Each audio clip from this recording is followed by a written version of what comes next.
সবাইকে শুভ সন্ধ্যা। আজকে একটা খুব ইন্টারেস্টিং বিষয় নিয়ে একটু কথা বলতে চাই। তো আমার কাছে একটা ভদ্রলোক কিছুক্ষণ আগে আসলেন। হিন্দু ভদ্রলোক, ওনার বয়স ৫৫-৬০-এর মতো।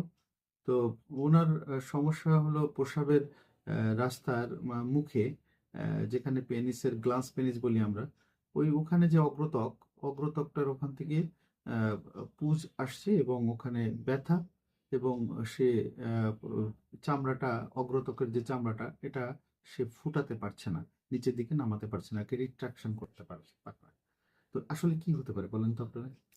তো বিষয়টা এমন সমস্যা কিন্তু আহ, খুব কমনলি দেখা যায়। তো এরকম হয়ে গেলে আমরা বেশ টেনশনে পড়ে যাই, এবং আমরা তখন কি করব আমরা ভেবে উঠতে পারি না।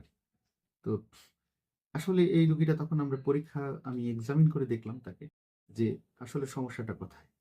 তো দীর্ঘদিন ধরে ওই এই যে যে চামড়াটা, যারা নন মুসলিম তারা অগ্রত্বক ছেদ করেন না।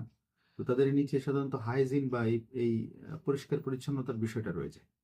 তো সেখানে ময়লা জমে, ইনফেকশন হয় বারবার, হয়ে ওখানে ওই চামড়ার নিচে ওখানে প্রদাহ হয়ে নিচের ত্বকের সাথে লেগে যায়, তখন আর এটা ছাড়ে না। কিন্তু এটা দেখতে গিয়ে বেশ ইন্টারেস্টিং একটা বিষয় দেখা গেল, যেটা আমাদের কমনলি পাওয়া যায়।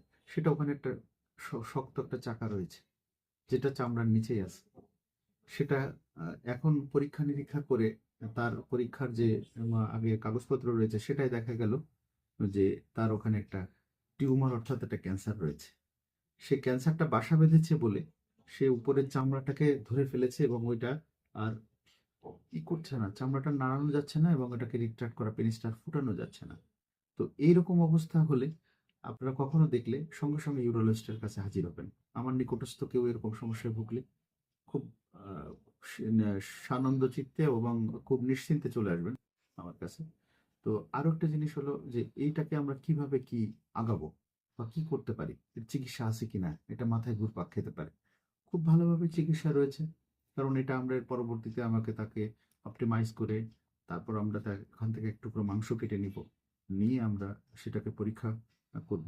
এটা যেহেতু একটা পরীক্ষা রয়েছে, এটা একটা গ্রোথের কথা বলেছে, ম্যাক্সিমাম ক্ষেত্রে এখানে একটা ক্যান্সার আসে, এবং এই ক্যান্সারটা আমরা দেখি যে কোন টাইপের ক্যান্সার। তার পরবর্তীতে আমরা দেখি যে ক্যান্সার কতদূর ছড়িয়েছে, এটা স্টেজিং ইনভেস্টিগেশন করি, সেই অনুযায়ী আমরা তার পরবর্তীতে আমরা সেদিকে যাই, চিকিৎসা দিকে যাই। কারো সার্জারি লাগে, কারো সার্জারি করে আমরা প্রিজার্ভ করি পেনিস, কোনো সময় প্রিজার্ভ করতে পারে না।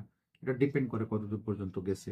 আবার অনেকের কোনো সে অপারেশনের দিকে যাওয়া যায় না, অনেক দূর ছড়িয়ে পড়েছে। সুতরাং অনেক দূর ছড়িয়ে পড়ার আগে আমাদের সতর্ক হওয়া উচিত, এবং এরকম সমস্যা থাকলে অবশ্যই নিকটস্থ ইউরোলজিস্টের কাছে শরণাপন্ন, বসে থাকবো না ঘরে। তো এই আলোচনা, এই ক্ষুদ্র আলোচনা আপনাদের যদি ভালো লেগে থাকে এবং আপনাদের বিন্দুমাত্র উপকারে আসে, তাহলে আপনারা লাইক, কমেন্ট এবং শেয়ার করে আমার এই আলোচনাটাকে সবার কাছে পৌঁছে দিবেন, আমার পেজটাকে চলমান রাখবেন। আশা করি ভালো থাকবেন। সবাইকে আবারও শুভ সন্ধ্যা। ধন্যবাদ।